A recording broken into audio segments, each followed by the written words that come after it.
네, 기출문제 및 그다음에 그 기득 혹은 이제 앞으로 민사소송법 2차를 어떻게 준비할지에 대해서 다시 한번 이제 시험 끝난 지 이제 한 15일 정도 지났으니까 좀 한 달 정도 더 있어야 되는 게 맞는데, 지금 커리큘럼상 이제 오늘 이렇게 하기로 돼 있었어요. 그래가지고 같이 1시간 정도 이렇게 생각해 볼 건데, 한 30분 정도는 이제 기출문제 분석을 한번 해보고요. 그 다음에 나머지 한 30분 정도는 앞으로 어떻게 공부할 것이 가장 좋으냐, 이런 얘기를 좀 한번 해보도록 하겠습니다.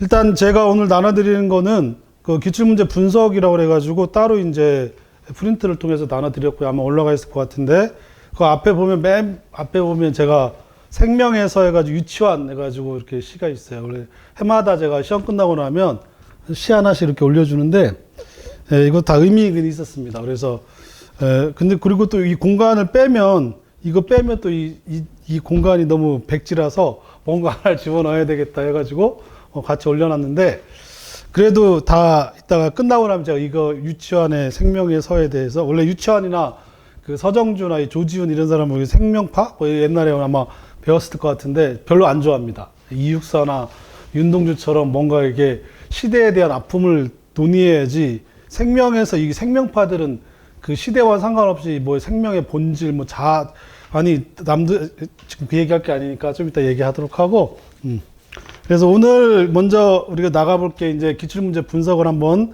해보도록 할 건데, 제가 전체적인 총평을 한번 거기다 해놨습니다. 그래서 그 2페이지 첫 페이지에 보면 제 62회 변리사 민사소송 기출문제 분석과 총평이라고 그랬는데, 먼저 총평을 먼저 말씀을 드리면, 원래 이제 시험 끝나고 나면 바로 이제 답안지를 올렸어요. 제가 작년인가 재작년까지는 바로 올렸었는데 별 의미도 없어요. 그래가지고 또 우리가 8월 2일 날 그 기출문제 분석 및 설명회를 잡기로 해가지고, 제가 그래서 좀 시간 여유를 두고서 오늘 같이 해봤는데, 일정상 맞추느라고 좀 답안지가 좀 늦게 올렸다, 이런 말씀 드리고, 시험 보느라고 매우 수고하셨다라고 하는 말씀 드리고요. 시험 끝나고 나서 한 6명, 7명 정도랑 통화를 해봤어요. 궁금한 사람한테 제가 카톡도 보내고, 또 이제 저한테 알려주고 싶었던 수험생은 또 이제 저한테 전화도 하고 뭐 해가지고, 그날 저녁 밤에 이제 제가 시험 문제를 받았는데, 이제 수험생들의 대체적인 평은 어려웠다 라는 얘기를 하시는데, 제가 그날 밤에 우리 원장님 통해서 이제 이렇게 문제를 쭉 받았는데, 이게 왜 어려웠지? 라고 하는 게 일단 제 첫 인상이었습니다. 도대체 이게 왜 어려웠냐? 라고 하는 거. 그런데 거기다 대고, 야, 이렇게 쉬웠는데 왜 어려웠어? 넌 떨어졌어. 이렇게 얘기하기에는 제가 굉장히 그만큼 독하지 못하다. 그 정도로 제가 독한 사람은 아닌 듯 하다라고 제가 써놨습니다. 그러니까 총평을 다시 한번 말씀드리면, 여러분들이 뭐 얘기하기는 어렵고 뭐 중상이나 뭐 이렇게 얘기하시는 분들이 계시는 모양인데, 제가 볼 때는 중하, 중도 많이 쳐줘서 중이고, 실질적으로는 하 정도밖에 안 된다. 왜냐하면 너무 뻔한 문제들이어서 그렇다. 그거는 이제 우리 분석하면서 얘기하도록 하고요. 다만 여러분들이 어려웠다고 느껴지는 거는 이런 겁니다. 어떤 사람을 봤을 때, 특히 이제 우리 남학생들이 여학생들 봤을 때나, 혹은 여학생들이 남학생을 봤을 때, 다 나쁜데 좋은 거 하나가 있으면 그게 다 좋아 보이거나, 다 좋은데 뭐 나쁜 게 하나 있으면 그거에 막 꽂혀가지고 그 전체적인 이미지를 굉장히 여러분들이 희석시키는 건데, 이번 시험도 그런 거예요. 이번 시험도 문제 3번이 지문이 길고 채권자 취소권 얘기가 나오니까 일단 두려움을 갖는 거예요. 그러다 보니까 이게 문제 전체에 대해서 일종의 허상을 갖게 하는 게 아니냐라고 하는 거, 이제 이거 우리가 우상론에서 언어의 우상 뭐 이 정도로 합시다. 그래서 문제 3번 때문에 여러분 전체적으로 어려워 생각했던 거지, 실질적으로 어려운 문제는 하나도 없었어요. 심지어 문제 3번조차도 굉장히 좀 간편한 문제였다라고 하는 거 우리가 한번 생각해 보도록 하겠습니다. 그래서 여러분들이 생각하는 것만큼 어렵지 않고 허상의 문제 3번에 대한 그래서 제가 인기 없는 이유 중에 하나가 제 시험 문제가 좀 길어요. 저 문제 풀어보신 분들 항상 짜증내는 게, 왜 이렇게 길고 막 짜증나냐고, 왜 판례를 이렇게 길게 했냐라고, 그게 왜 그러냐면 좀 훈련을 시키려고 무진장 얘기를 했는데도 막 그거에 대해서 막 뭐 한 몇 번 들어오다가 왜 이렇게 기냐 뭐 이렇게 짜증내고 하는데 제가 몇 번 얘기했죠. 연습은 실전도 실전처럼 해서 일단 가급적 최대한 어렵게 먼저 뭔가를 파악할 줄 알아야 되는데 그게 바로 지문길입니다. 여러분 수능 있잖아요. 수능이 굉장히 국어가 어려운 이유는 딱 하나밖에 없어요. 지문이 그 8절지 그 자체가 하나의 지문인데 그게 얼마나 어렵겠어요. 그러니까 제가 그 중고등학교 논술 이렇게 강의하다 보면 어려워하는 건 딱 하나예요. 너무 지문이 길어서 그걸 파악하기 힘들다. 근데 요즘 트렌드가 원래 그래요. 계속 얘기하지만 그래서 지문은 굉장히 길었고 거기에 익숙하지 않았기 때문에 그래서 저랑 공부하지 않으신 수험생들은 이거에 익숙하지 않았기 때문에 꽤나 어려웠을 거다라고 하는 평을 근데 저한테 전화 온 수험생이나 뭐 이런 수험생들은 이거에 대해 이미 익숙해져 있었기 때문에 비교적 그거는 뭐 어렵지 않았다라고 말씀하신 수험생들도 있었다. 그래서 허상에 빠지지 말고 시험 문제 길이 때문에 문제가 어려운 건 아니에요. 쟁점이 중요한 거지 문제의 길이가 뭐가 중요하겠습니까? 그죠? 그러니까 여러분들이 생각하는 것보다는 제가 판단했을 때, 제가 평가했을 때는 문제가 중하 수준이었을 것 같다라고 얘기하고 그건 좀 이따 얘기해 보도록 하겠습니다. 그 다음에 두 번째 특징 중에 하나가 뭐였냐면 당사자 편이 굉장히 많이 나왔어요. 그거는 제가 지난 6개월 동안 제가 수험생들한테 그냥 진짜 이렇게 얘기하면 더럽게 얘기해, 더럽게. 그 최종 정리할 때도 제가 뭐라고 말씀드렸냐면 이제까지 당사자가 안 나온 적은 한 번도 없었다. 그러면 거의 올해는 100% 당사자가 무조건 나올 건데 그게 뭐가 나올지 모른다. 당사자 한 명일지 혹은 당사자에 관련 무엇인지 아니면 복수의 당사자일 경우에 어떤 부분으로 들어갈지 이 부분까지는 제가 못 맞추지만 그러나 그러니까 우리가 통계를 내거나 확률을 얘기하는 이유가 뭐예요? 그것이 어느 정도의 그 예상 가능하기 때문에 얘기하는 거 아니겠습니까? 그렇기 때문에 당사자가 이제까지 한 번도 나오지 않았던 적은 없었기 때문에 그게 61회 24년도에는 한 문제도 안 나왔기 때문에 그러면 당연히 올해는 어떤 형태로든 당사자 편이 나와야 됩니다. 그래서 말씀드린데 그런데 이건 또 출제자가 에바예요. 너무 또 보복적으로 많이 지금 당사자를 많이 냈다. 근데 그런 의미에서는 오히려 저랑 같이 공부하신 분들이 당사자를 충분히 준비했다면 굉장히 의미가 있지 않을까. 그래서 제가 여러분의 절대적으로 도움이 되었을 거다라고 저 혼자 생각하고 있어요. 과연 그런지는 수험생 여러분들이 이제 제가 뭐라 그랬습니까? 1년 내내 당사자 막 옆에 귀에다 대고 당사자 막 이렇게 얘기까지 했었는데 그래서 도움이 되셨길 바라고 반대로 증거법은 한 문제도 안 나왔죠. 그것도 제가 말씀을 드렸던 부분이 있는데 이제까지 뭐 작년 계속 해마다 자백하고 서증은 거의 해마다 항상 나왔었는데 또 나올 가능성은 있지만 뭐 이런 식으로 얘기를 했었습니다. 그런데 또 반대로 보복적으로 이번에 증거법이 한 문제도 안 나왔다 이런 정도로 얘기할 수 있을 것 같고요. 그거는 제가 못 맞췄습니다.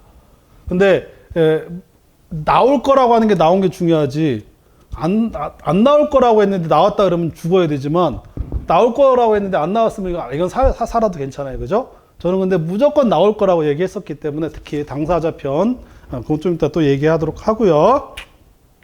그래서 오늘 대략적인 두 가지 특징 그래서 전체적인 평가는 중하의 문제였고 그 다음에 당사자가 역시 예상대로 많이 출제되었다 이런 정도로 평가할 수 있습니다. 그 나머지는 이제 또 구체적으로 들어가면서 한번 얘기해 보도록 할게요. 그래서 1-1번 뒤에 이제 그대로 제가 워드를 이걸 또 전환해야 되는데 이 전환하는 시간도 짜증나고 그래가지고 이거는 이제 PDF로 그대로 짜서 스크린샷을 올리고 그래서 문제도 들어가고 이제 문제 1-1번부터 이렇게 해보도록 합시다. 그래서 설문 1에 대하여 설문 1에 대하여 했는데 이거는 그 뒤에 제가 설문했는데 이거는 거의 그냥 제가 써놨어요. 기초GS 3의 동일 문제라고 제가 써놨습니다. 제가 어떻게 냈는지 한번 볼게요. 그래서 4페이지에 보면 뒤에 보면 소송 과정에서 을은 건물 매수 청구권을 행사하였고 법원 건물 매수 청구가 이유 없다고 인정하여 을에게 매매 대금 지급받는과 동시에 건물 소유권 이전 등기 절차를 이행하고 토지를 인도하라는 상환이행 판결을 하였다. 판결의 적법 여부를 논하시오. 우리 문제는 뭐였어요? 어떤 판결을 내려야 하는가? 요거였고 제가 낸 문제는 상환이행 판결을 해야 되니까 결론적으로 얘기하면 100%는 아니에요. 95% 정도 이렇게 얘기합시다. 근데 답안은 100%예요. 답안은 제 답안이 100%입니다. 100%. 무슨 얘기냐면 이 문제에서는 상환이행 판결을 할 것이냐의 문제였지만 결국 어떤 판결을 해야 될 거냐 이 문제도 역시 상환 판결할 거냐 청구기각 판결할 거냐 둘 중에 하나를 정해야 되기 때문에 결국 똑같은 겁니다. 그래서 문제의 소재가 건물 매수 청구권을 행사했기 때문에 따라서 상환이행 판결할 것이냐 청구 기각할 것이냐가 논의가 되고 이때 이 상환이행 판결에 관한 문제가 어떤 문제가 생기느냐 그렇기 때문에 안 된다 이런 논리를 만들어 줘야 돼요.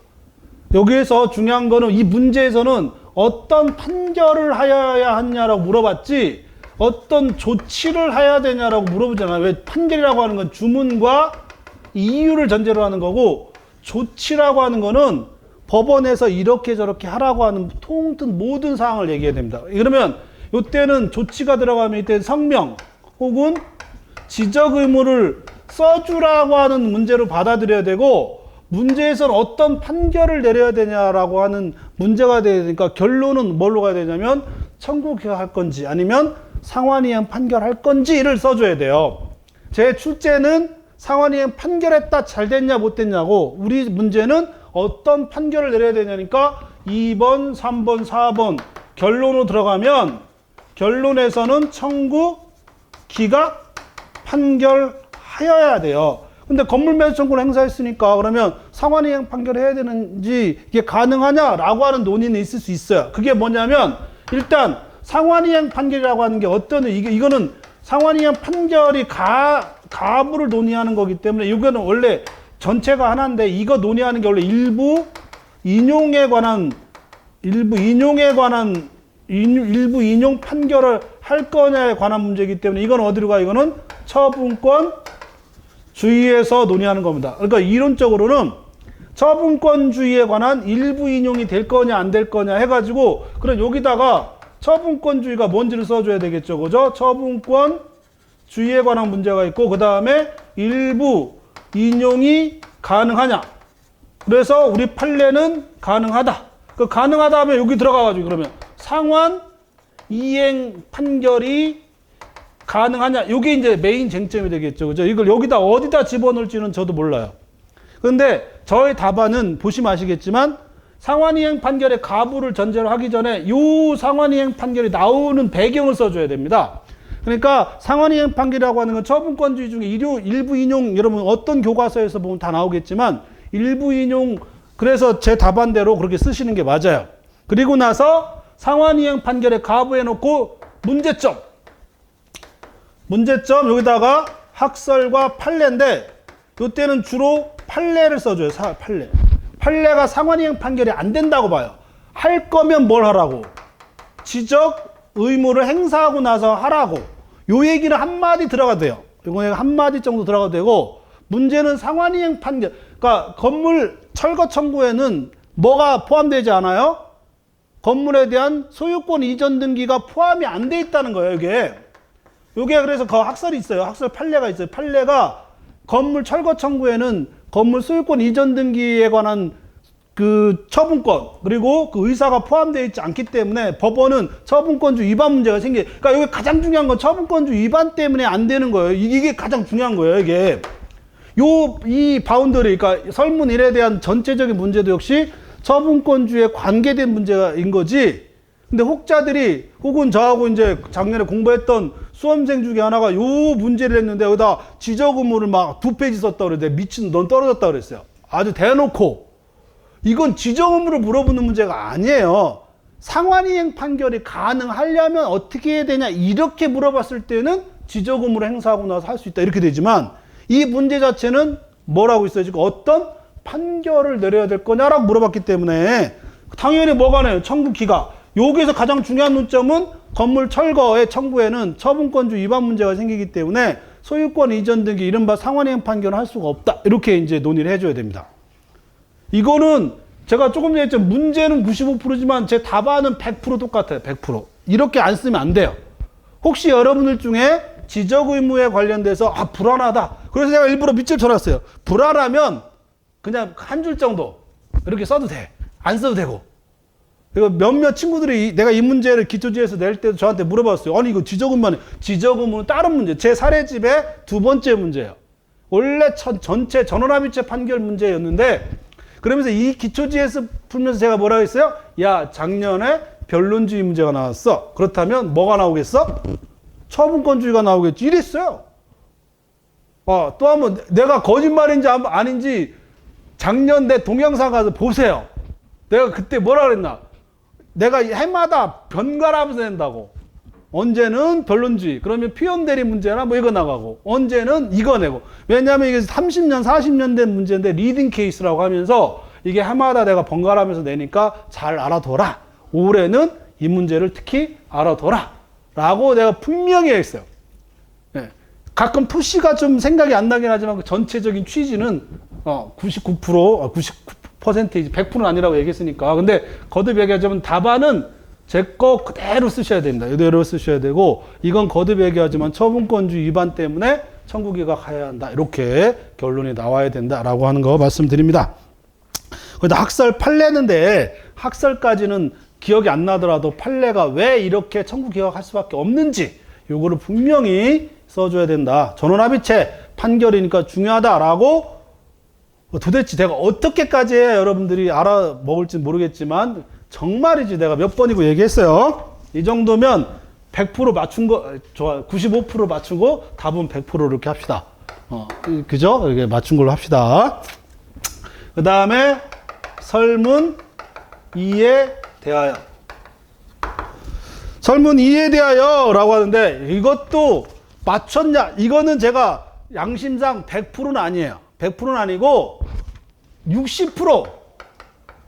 60%는 맞췄다고 봐요. 제가 뭐라 그랬냐면, 제가 수업 시간에 제가 무슨 문제가 있냐면, 추가적 인수를 인정하는 유일한 판례가 뭐다? 유일한 판례가 지분권, 공유물 분할 소송에서 지분권을 이전한 그 지분권을 받은 그 수이전자, 수분양, 그 지분권을 받은 자에 대해서만 추가적 인수를 하고, 이제까지 추가적 인수를 인정했던 판례는 하나도 없다. 라고, 이것도 진짜 1년 내내 얘기했어요. 1년 내내. 내가, 이것도 또 동영상 틀고 또 증명을 해야 되는데, 몇 번을 얘기했습니까? 추가적 인수는 딱 하나밖에 없다고. 그럼 잘 보세요. 갑이, 을한테 건물, 무슨 소송이었어요? 뭐 중요한 게 아니고 건물 철거든 뭘 임도 선고를 하든 거기다가 병을 상대로 뭐 하고 있어요? 소유권. 그러면 건물하고 소유권하고 야 너는 건물 철거를 청구하고 얘한테 소유권 이전 등기하고 그럼 여기다가 이 소송에다가 얘를 여기다 집어넣으면 일단 첫 번째 이게 인수승계를 했으니까 당연히 문제의 소재가 승계인의 범위가 중요합니다. 승계인의 범위인데 그러면 소송 중에 승계이니까 이때는 변종전, 병준 후 그런 의미는 없어요. 그냥 승계인의 범위 해가지고 이게 논의가 되고 그러면 처음에는 갑이 토지 소유권에 기한 건물 철거를 하고 그러니까 얘에 대한 소송은 뭐예요? 물권적 청구권이잖아요. 물권적 청구권에다가 다시 소유권에 기해서 야 소유권 이전 등기 했으면 뭐 계쟁물의 승계인이잖아. 이거 두 번째.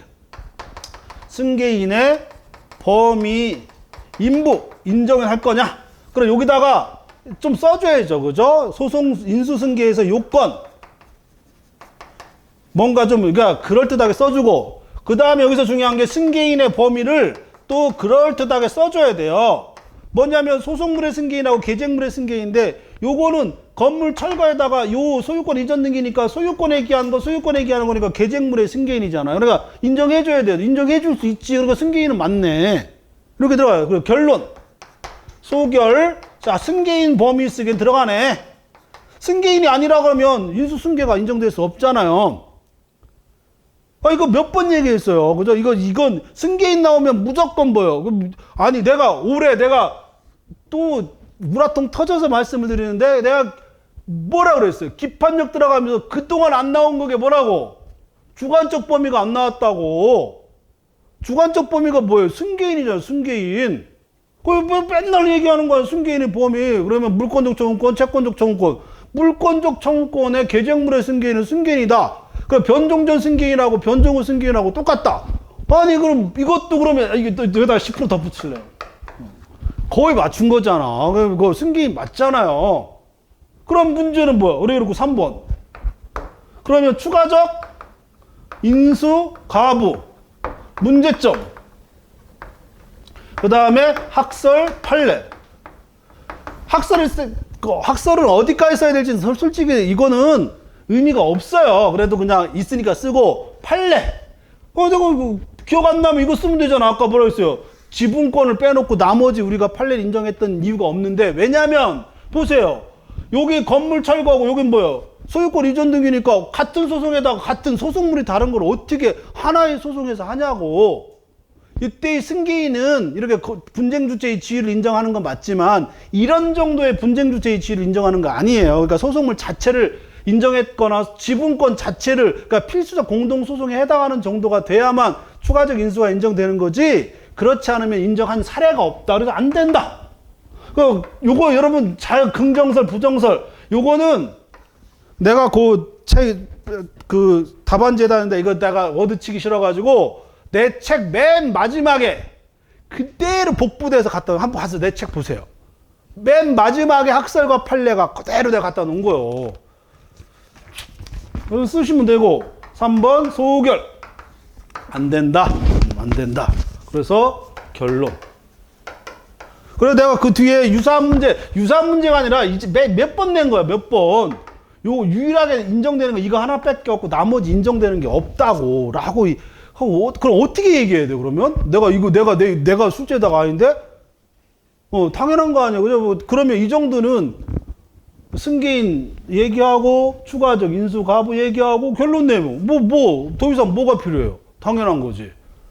여기에 보니까 막 얘기하는 게 시험 끝나고 그날 나한테 하소연하는 게 가관도 아니에요. 내가 도대체가 엉뚱한 얘기하고 있어, 여기서 엉뚱한 얘기. 내가 거기다 대고, 넌 내 수업 들었니? 안 들었니? 막 이런 얘기 하기도 참 애매하고, 막, 아이고, 수고했어. 뻔한 겁니다. 이건 논쟁 여지가 없어요. 다들 어디서 이상한 얘기 듣고 막 이런저런 논쟁의 얘기를 하는데 도대체가, 아니, 얼마나 쉬워. 이거는 100% 똑같고, 이거는 거의 다 알려줬고. 3번은 설문 3. 이거는 내가 써놨어요. 이건 짜쳐가지고 답안도 쓰질 않았어요.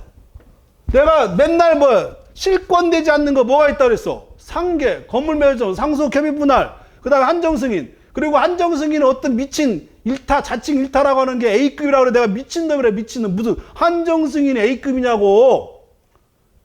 그 개미친놈이라고 내가 무슨 말 조심해야지. 말 안 한 걸로 합시다.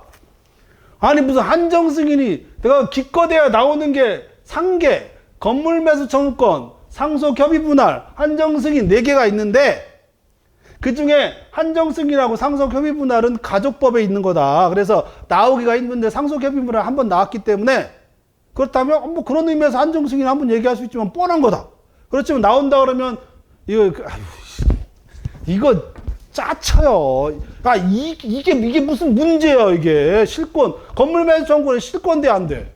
안 되지. 그럼 거기 나머지 불알 그냥 열심히 쳐주면 되지. 기판적 해놓고 막 시적 범위, 변정 후 새로운 사유해야 될 거 어쩌고저쩌고. 그럼 문제의 소재 2번. 기판적의 시적 범위. 왜냐면 이 논의는 3번. 실권 여부. 그래 놓고 문제점. 이거 다 2번. 판례. 주제주어리 4번. 뻔한 거 아니에요. 시적 범위, 변종, 시적 범위에서 기준시. 그 다음에 변종 후 새로운 사유 어쩌고저쩌고 쭉. 뭐 뻔한 거를. 이걸 답을 내 사례는 이거보다 더 어렵게 냈어요. 일부러. 그래 놓고 나서 건물이 다 폭삭 망했다.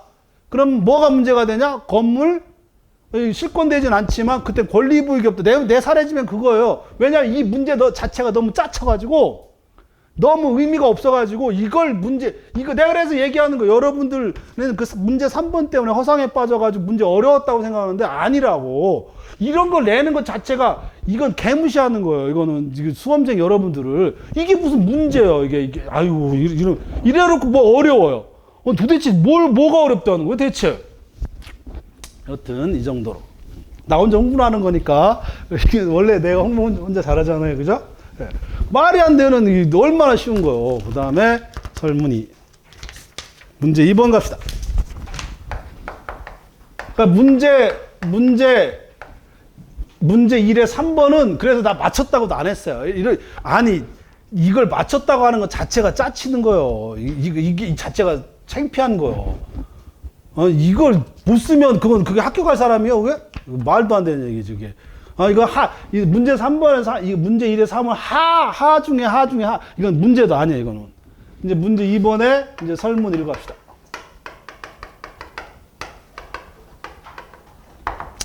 문제 1의 설문에 대하여, 이거 가지고 공부 좀 한다는 수험생이 나한테 전화해가지고 이걸 필공으로 풀었다길래, 여기까지 올라왔어요, 여기. 진짜로. 왜 여기까지 올랐냐? 보세요. 갑하고 A가 누구를 상대로? 을을 상대로. 얘하고 얘하고는 뭐예요? 공유죠. 근데 A에는 또 그러니까 얘가 자고 부가 되겠네. 왜냐하면 A에게는 또 뭐가 있어요? 갑, 을, 병이 있으니까. 그죠? 그러면 얘하고 공유가 얘 빼봅시다. 갑을 빼봐요. 갑을 빼봐봐. 그러면 A가 누구를 상대로? 을을 상대로 소송을 제기하다가 죽었어요, 안 죽었어요? A가 죽었으니까. 그럼 얘들끼리는 뭐가 돼? 대리권이 내가 지난 1년 동안 그 소송 절차 중단해가지고 이 도표를 얼마나 그렸어요? 대리권이 대리인이 있는 경우하고 대리인이 없는 경우. 대리인이 있는데 특별수권이 없는 경우하고 이거 내가 횟수를 세면 한번 100번은 썼을 거예요, 100번은. 그러면서 대리인이 없는 경우는 쓸 게 없어요, 없다고. 왜? 공유잖아요, 공유. 그럴 거 아니에요. 그러면 이게 문제가 뭐지? 그럼 그냥 빼봐. 갑을 빼봐. 얘 빼놓고. 그럼 A하고 갑을 병이잖아요. 그럼 얘가 사망을 했어. 대리인이 없어. 그럼 갑을 병 사이에 무슨 관계야? 이것도 건물 매수증권이 실권되냐 안 되냐하고 똑같은 수준이지. 잘 생각해봐. 아니 이걸 문제라고 그리고 얘하고 또 무슨 관계예요? 이거 써있네. 공유관계라고. 그럼 얘하고 공유관계고 얘하고 공유관계, 얘하고 다 공유관계겠지. 어떻게 여기서 필공이 나와요 도대체가? 난 이해가 안 되네, 이해가. 여기서 어느 부분에서 필공 문제가 생겨요? 아니, 요 안에서 필공이 생겨야 되는데, 없잖아. 얘하고, 얘 안에 갑을병이고, 그래, 얘 그냥 이렇게 하나인 거지. 그럴 거 아니에요. 내가, 뭐지? 이게 왜 필공이지? 순간 내가, 떨어질 것 같다. 얘기 여기까지 올라왔어요, 여기까지. 근데, 이건 그럴 수 있어요. 근데 내가 지난 한 해 동안에, 소송 절차 중단이 나올 때가 됐고 두 가지 나눠가지고 아니면 재소전 사망하고 소송 중 사망, 재소전 사망이든 소송 중 사망이든 대리인이 있으면 무조건 어디로 간다? 소송 절차 중단으로 가고 대리인이 없으면 재소전 사망하고 소송 절차 중단을 구분하고 소송 절차 중단은 그럼 문제의 소재 2번 그냥 소송 절차 중단과 승계 그래놓고 1번 승계 여부 당연 승계겠지 그냥 무조건 왜냐면 사망이니까 당연 승계 어쩌고 저쩌고 그 다음에 대리인이 없는 경우 뭐예요? 당연히 전부 다 뭐예요? 공유관계고 독립적 공통상의 통공 어쩌고 통공 어쩌고 저쩌고 이거 쓸 것도 없잖아 그냥 열심히 쓰면 되지 그래놓고 정작 중요한 거 뭐예요? 갑과 을과 병의 관계 문제에서 물어봤잖아요. 갑의 물어본 대로 쓰면 되지. 갑의 소송수계. 그 다음에 두 번째 뭐예요? 을과 병의 관계. 이렇게 하면 되지. 다 통공이잖아, 다. 그럼 지분별로 갑은 소송수계가 인정되는 거고. 그럼 뭐예요? 갑은 자기 원래 소송과 그 다음에 상속 지분에 대한 수계가 인정되는 거고. 을병은 뭐요? 독립의 원칙이잖아요. 내가 이 독립의 원칙 얼마나 얘기해서 독립의 원칙. 통공 얘기하면서 독립의 원칙. 아유, 이것도 핫바리 중에 핫바리지. 이게 뭐, 이거 내가 그래서 연달아서 1번에 3번하고 2번에 1번 보고 나서, 야, 문제 진짜 하 중에 하네 이러고 있었어요. 이러고 있었는데 전화해가지고 뭐라 그래? 어려웠어요. 막, 아이고, 진짜 어려웠어요. 아, 그렇구나. 이러고 말았어요, 내가. 왜냐하면 나 그렇게 독한 사람이 아니니까. 그러나 지금은 얘기할 수 있어요. 정말 쉬웠다. 그래서 4번 결론. 이렇게 됩니다. 그죠? 그 다음에 설문 2에 대하여.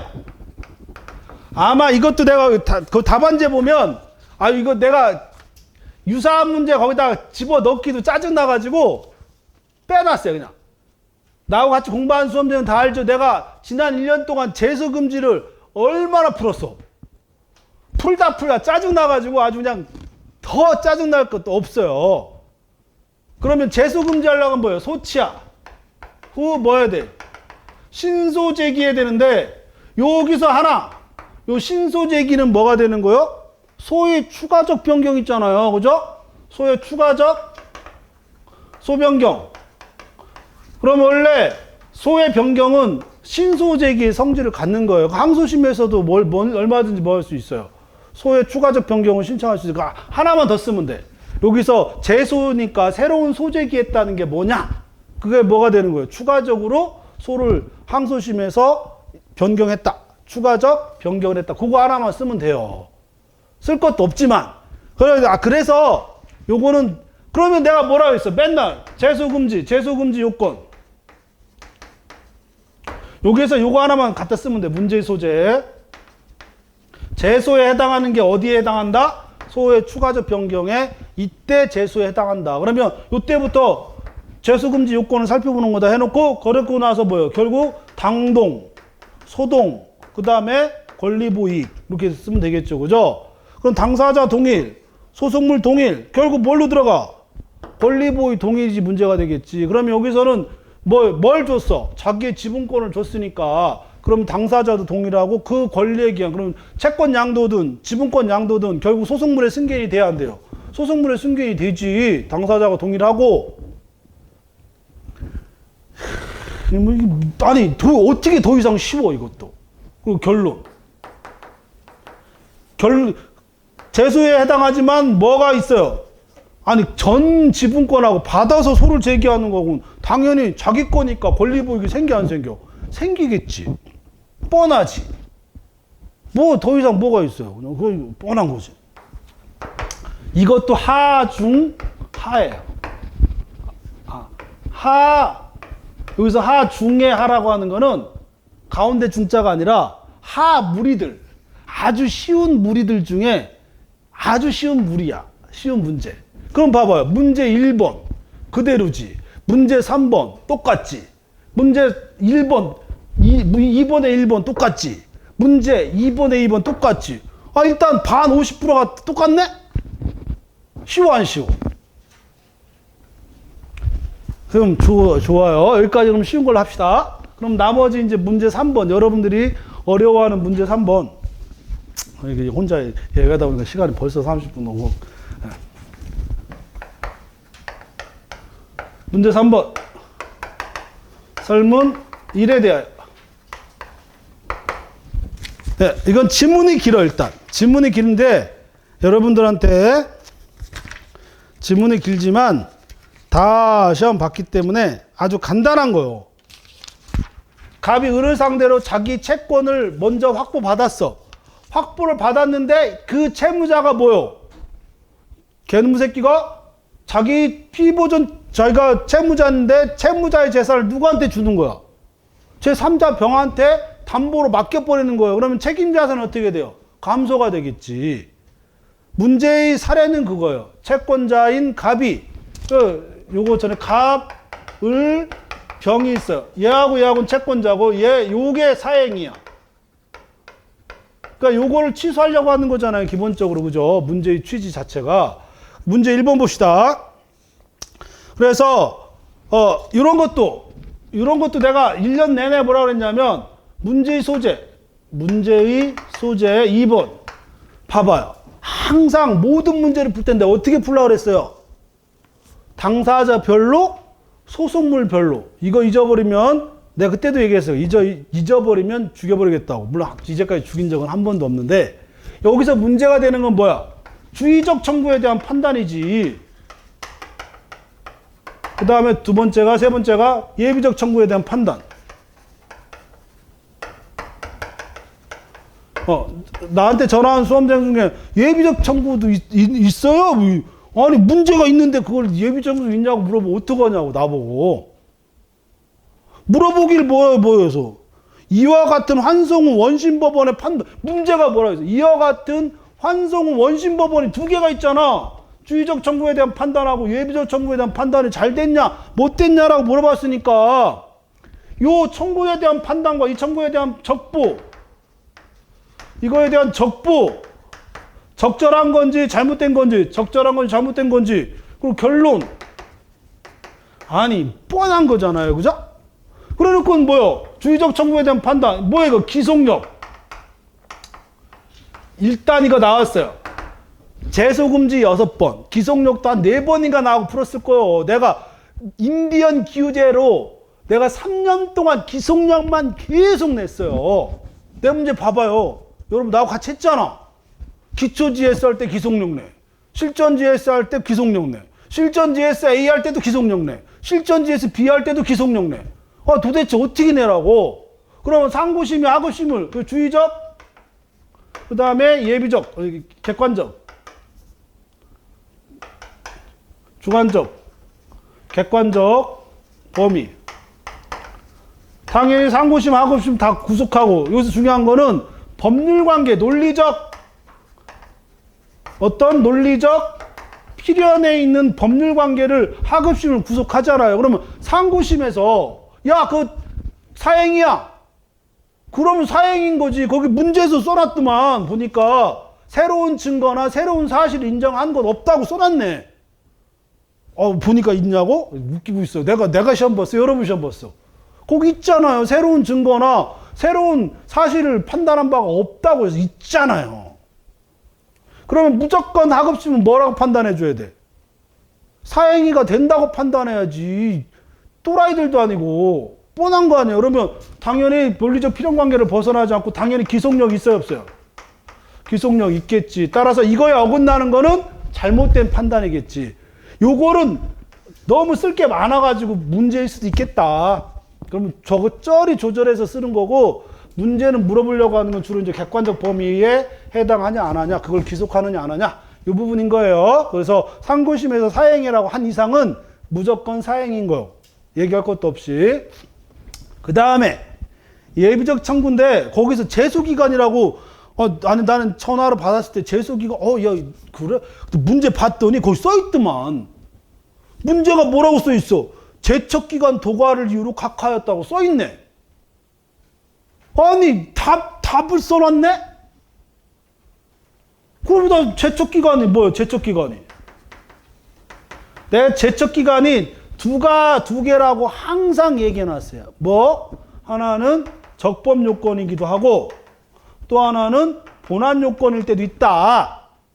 본안 요건은 주로 하자 담보 책임일 때만 따르고, 주로 형성권인 경우에 적법 요건으로 소각화 사유가 돼야 한대. 소각화 사유가 되잖아요. 근데 이 문제도 한 서너 개 있어요. 서너 개. 그거는 내 책에만 있는 게 아니라 그것도 내가 몇 번 내가 혹시 안 냈을까봐 내가 책 몇 번 찾아봤다고. 근데 제소기간 문제도 내가 3문제를 냈더라고, 보니까. 제척기간 관련돼서. 그리고 문제에서 거기 써있나 있죠. 날짜를 쓰면, 내가 이 얘기 버려. 날짜가 나오면, 기간이 나오면, 소멸시효하고 제척기간, 항소기간, 뭔가 하나가 있다. 그게 뭔지 모르지만 항상 내 거다. 내가 얘기했잖아요. 아니, 그리고 이거를 문제에서 제시하지 않았다 그러면 어려울 수도 있어. 근데 거기 써있더만, 보니까. 내가 나중에 봤어요. 제척기간 도과, 애들이 전화를 무슨 얘기하나 처음에 어려웠겠다 그랬더니 보니까 예비적 청구는 제척기간 도과를 이유로 각하였다라고 써있네. 그럼 타당한지 아닌지만 쓰면 될 거 아니야. 그리고 문제에서 주의적 청구하고 예비적 청구를 두 개의 판단했으니까 문제에서 뭐 이와 같은 환송 원심 법원의 판단이 잘못이 있는지 그러면 두 개에 대한 판단이 침 너무 튀었네. 너무 내 앞에 있는 사람 다 이제 침 얼굴에 묻어요. 그러니까 봐봐 그 뭐 써 있잖아 주의적 청구하고 예비적 청구. 그래서 이거는 부당한 판결이고 이건 뭐예요? 타당한 판결이고 여기다가 살짝 뭘 써줄 수도 있어. 예비적 청구와 주의적 청구니까 그러면 예비적 병합에서의 심판방법 이걸 써줄 필요가 있어요. 왜냐하면 예비적 병합의 심판방법은 뭐예요? 주의적 청구에 대한 기각이나 각하가 됐을 때 뭘 판단해 줘야 돼? 예비적 청구를 판단해 줘야 되니까 당연히 주의적 청구에 대해서 상고심에서 뭐라고 했어요? 야, 그 채권자 취소권이니까 기각에 해당하는 거니까 예비적 청구도 판단하는 건 타당하다. 뭐 이런 식으로 또 쓸 수 있어요. 그거는 제가 볼 때 플러스 알파일 것 같아요. 그건 알파일 것 같아요. 예비적 병합이니까. 여튼 너무 쉽다. 기속령 이거 못 쓴 사람은 내년에 나한테 오지도 마세요. 내년에.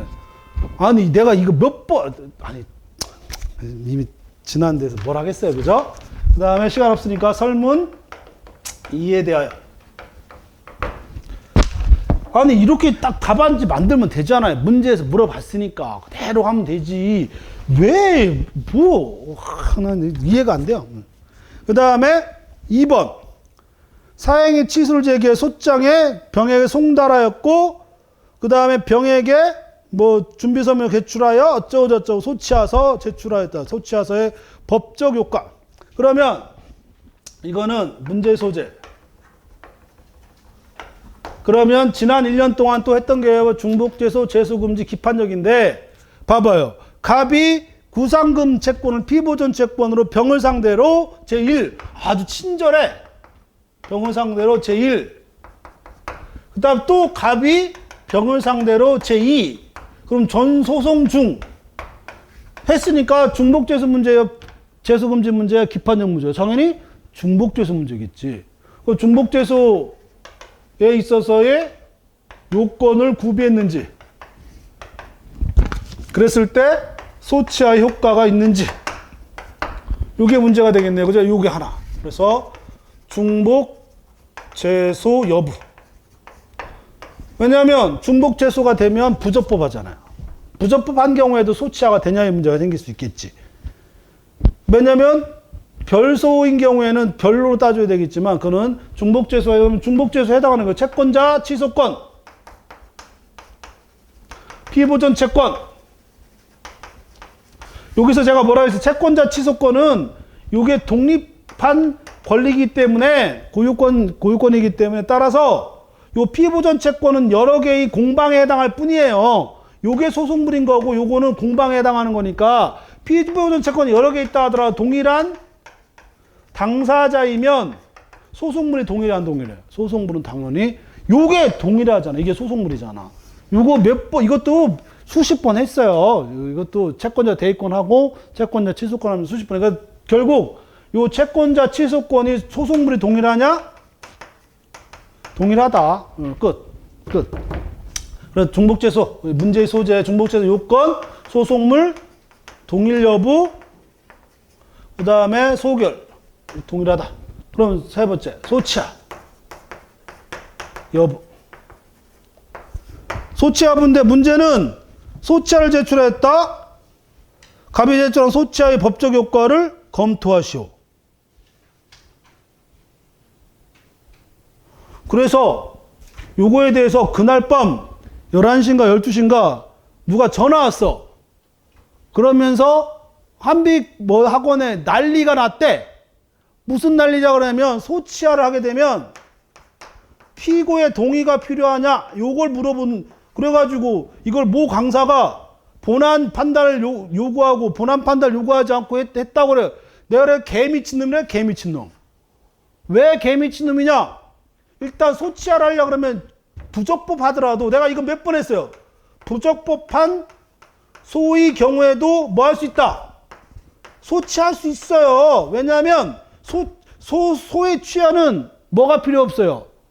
처분권주의뿐만 아니라 직권조사 탐지가 들어가는 경우도 적용된다고 그랬어요. 이게 가장 중요한 차이였잖아요. 소송상 화해나